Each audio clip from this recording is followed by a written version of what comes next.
Hello and welcome to the second edition in our second week of lockdown. Last week we saw a dip in the temperatures and we actually had our first nationwide frost, albeit a fairly mild one.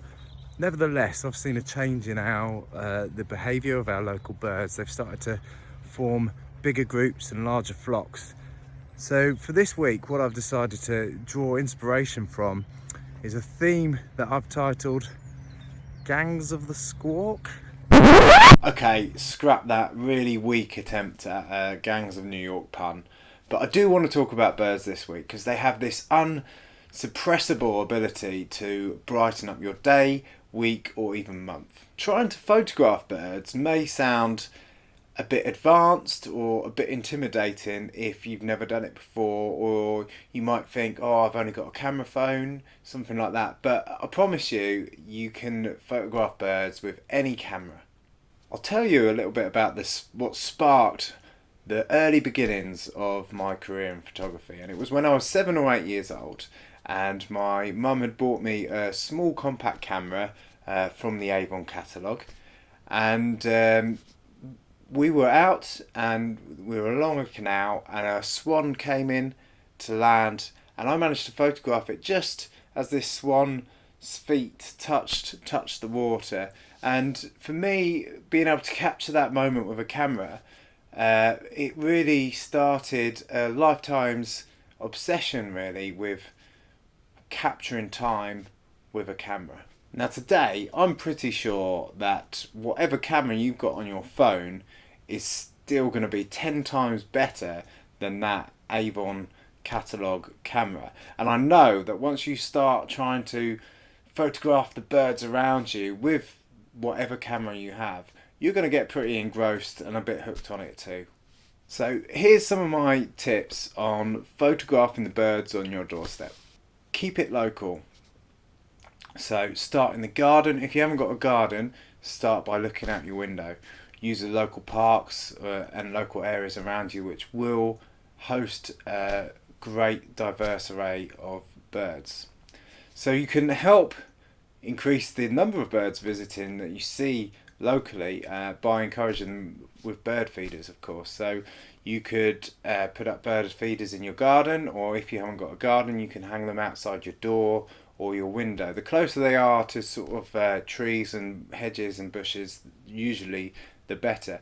We've got one of those clear bird feeders that you can stick on windows with sucker pads, and we get goldfinches and starlings coming down and eating from it to the kids' delight. They absolutely get a real buzz when they see the birds coming in and eating food right through their window or the living room. So you can do things like that. If you're new to feeding birds, generally speaking, they can vary on species and where you are and stuff, but one thing that never fails to bring in birds in our garden are mealworms, and I also use sunflower hearts as well. And of course, if you're really patient and spend a lot of time at this, you can coax birds into feeding from the hand, particularly birds like robins and blue tits that will, if you're patient enough and gentle enough, that will come in and land on your hand and eat there. What a great photographic opportunity that would be. So you've got your garden, you've got your window, you've got local parks, ponds, rivers and canals, obviously. So there'll be wherever you live, whether it's in the city or out in the sticks, there will be plenty of opportunities to put yourself among our feathery friends. And of course, places where birds are used to human activity can be really productive for seeing and photographing birds because they're already used to seeing humans. So search out places like that as well in your local area. Give it some space. So one of the easy traps that we've all fallen into when photographing birds and wildlife is this kind of inherent desire to get as close as possible and fill the camera with the wildlife or bird that you're photographing. And you know, it's a very understandable instinct, but actually when you think about it, just getting a close-up photo of a bird doesn't actually tell you anything about the experience. It doesn't tell you anything about where that bird is, or the habitat that it's in. So I much prefer an approach that considers where the wildlife is that you're photographing and telling something about that as well. For example, if a flamingo flew over and landed in front of the Houses of Parliament, and you just you went and got a stunning portrait of that flamingo, where in profile, looking splendid and beautiful, that photograph could have been taken in a wildlife park or when you're on holiday somewhere. However, if you included the flamingo in the foreground with Big Ben and the Houses of Parliament in the background, then it tells a story of a much more unusual and unique experience. So think about that. Think about the environment that the birds you're photographing are in, and think about telling a story with the background and adding that context. A real life example of this was only a few months ago, or a couple of months ago, when Leeds had a rare visit from a hoopoe, and the hoopoe fast became the most photographed bird in the UK, I think, at that point, with a lot of people coming to see and photograph. Now, it was only 20 minutes away from where I live, so obviously I went and had a look and threw my hat in the ring at photographing the hoopoe. And for me, what it was about, photographing the hoopoe, was about the unusualness of it being in a Leeds suburban area. So I made sure that I included things like the cars and the paving slabs, and one of the interesting bits of behaviour was that it was feeding between the cracks of the slabs in people's driveways. So for me, it was really about adding that kind of context to the story of the bird that I was photographing. Now, there were, in the papers and the news, there was a lot of really great photographs of the hoopoe on the cricket pitch, where you had the hoopoe flipping up a grub, and the timing of it was great with the beaks open and the light was good. But at the same time, that's a photo of a hoopoe that could have been taken in Africa or in southern Europe with a nice light and blurred out green background.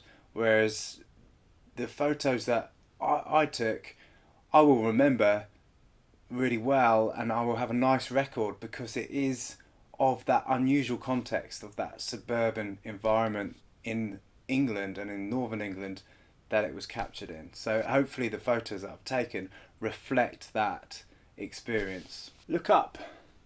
So I can't tell you how often I look out of this and look at all the different birds flying past in the window when I should be on the computer editing photos, replying to emails, etc. So if you haven't received an email from me yet, it's probably because I'm looking out this window at lapwings or curlews going past or something like that. So sorry about that. But it is a great time of year to look up and see what's flying overhead in our skies. There are birds flying from all over the world who have done hundreds and thousands of miles in their bid to get warmer over the winter and find food.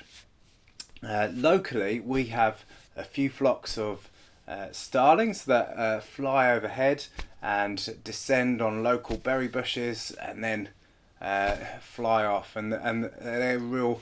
I get a real buzz out of watching them every single day. I see it, and just as they just glide overhead, almost like a squadron of aeroplanes. It's just really exhilarating to watch and have them around on a daily basis.